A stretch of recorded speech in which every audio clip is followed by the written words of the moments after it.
Veseli smo, da lahko pozdravimo namestnico izraelskega zunanjega ministra Sharon Haskell, ki se nam zdaj pridružuje iz Jeruzalema. Najlepša hvala za vaš čas. Dogaja se veliko stvari. Začeti želim z najbolj perečim vprašanjem. Iran grozi Izraelu in opozarja Izraelce, naj nocoj pazijo na nebo. Potem, ko je Izrael napadel infrastrukturo Hezbolaha v Dahi, kar je bilo seveda odziv na raketni napad Hezbolaha na Izrael. Tudi danes se je to ponovilo. Vaša reakcija, kakšni so načrti, kako namerava Izrael tukaj odgovoriti in zaščititi svoje državljane? Dejstvo je, da je Hezbolah iranska vojska in se počutijo ogrožene, ker resnično razumejo, morda končno zdaj, da bo Hezbolah na takšen ali drugačen način prenehal obstajati tako, kot je obstajal dolga leta. Kot podaljšana roka iranske vojske, ki jo vodi lutkar iz Teherana. In ne bomo sprejeli realnosti, kjer je iranska vojska na naši meji, napada naše civiliste in napada naša mesta. Pred nekaj dnevi je bila sklenjena sporazumna prekinitev ognja med izraelsko in libanonsko vlado. Kljub temu Hezbolah znova in znova posluša lutkarja iz Teherana ter še naprej napada Izrael z raketami, droni in vsem, kar lahko. In danes mislim, da je sporočilo morda končno prišlo do njih. Kadarkoli bodo poskušali škodovati nam, našim civilistom, našim mestom, naši državljani, ne bodo varovalni pas. Prejeli bodo udarec tam, kjer jih resnično boli.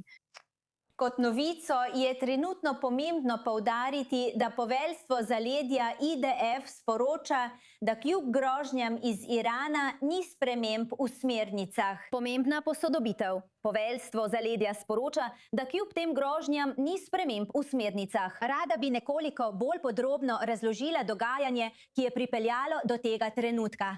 Saj vemo, da je Benjamin Netanjahu prejšnji teden napovedal napade na teroristične cilje v Dahiji. In Donald Trump je, če tako rečemo, v zadnjem trenutku potegnil zavoro. Ali je tokrat Izrael vnaprej obvestil Združene države? Tako bom rekla. Poglejte, ni večjega zavezništva in prijateljstva, kot je prijateljstvo med premierjem Netanjahujem in Donaldom Trumpom. Večkrat na dan se pogovarjata po telefonu.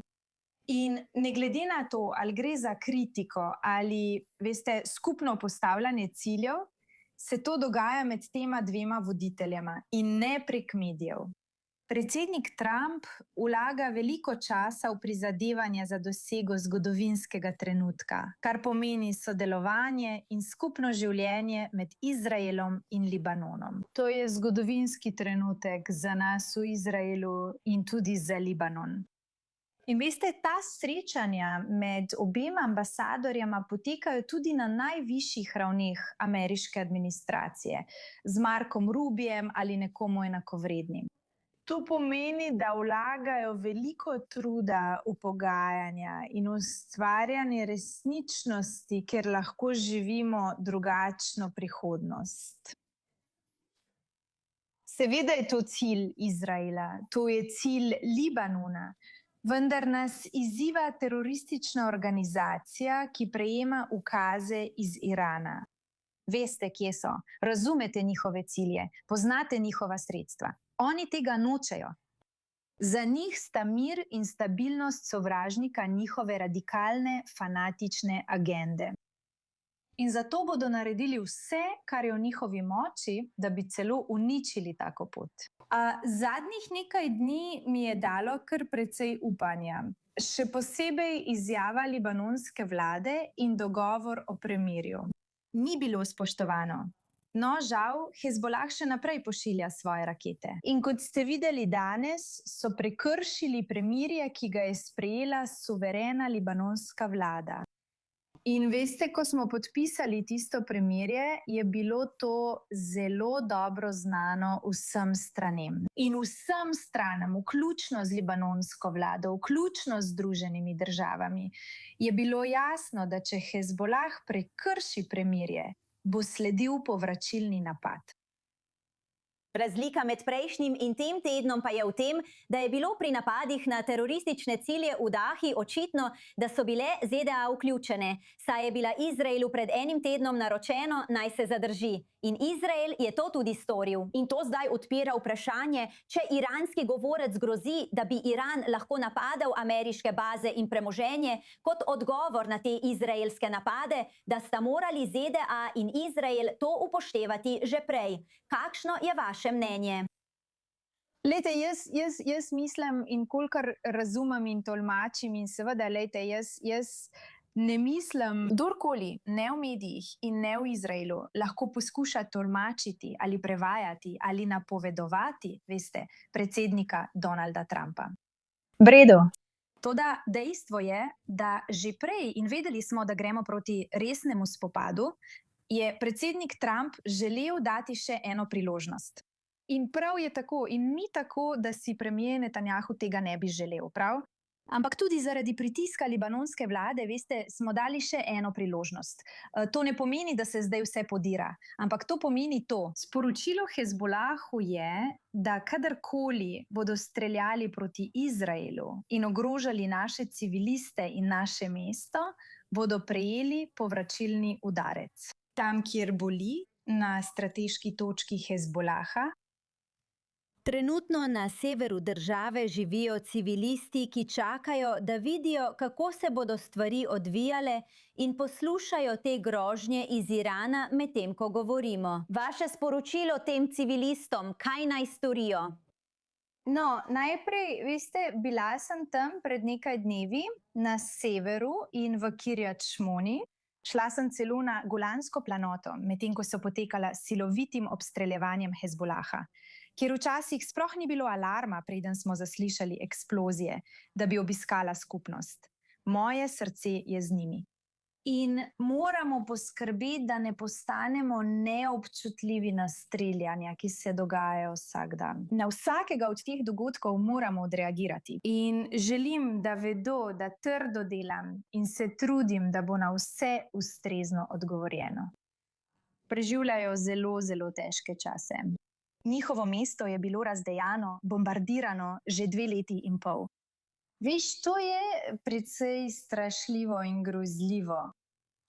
Ampak resničnost vseh Izraelcev je, veš, glede na situacijo v Iranu, da se lahko stvari zelo hitro spremenijo, tudi medtem, ko govorimo.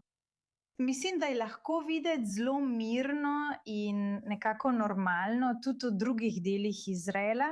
Dejstvo je, da se lahko vse dramatično spremeni skoraj vsako minuto, medtem ko zdaj govorimo. Eksistencialna grožnja za Izrael je povsem jasna, o tem ni nobenega dvoma. Zelo na kratko, vaš občutek, najbolj pereče vprašanje pred volitvami oktobra letos bo zelo verjetno varnost. Vaš občutek, kdo je najbolj primeren, da pomaga zaščititi ljudi v tej državi? Poglejte, obljubim vam lahko eno stvar. Varnost bo zagotovo osrednje vprašanje naših naslednjih volitev. In zelo jasno je, da bodo vprašanja zakona v naboru, ki lahko ogrozijo našo sposobnost varovanja meja, prav tako velik del tega. Obljubim lahko, veste, izraelskim civilistom, da jim bom ne glede na vse služila tam, kjer bom lahko čutila. Lahko resnično zastopam ter ščitim Izraelce, ki so dali največ tej državi in našemu narodu. S služenjem v varnostnih službah, v gospodarstvu. In žal, veste, trenutno ni dovolj storjenega, da bi jih branili.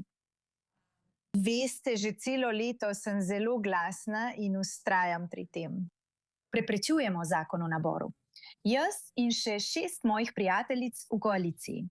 Da zagotovimo, da takšna diskriminacija in, veste, sramota, veste, in dejstvo je, da če to sprejmejo, bo to škodilo naši zmožnosti varovanja naših meja.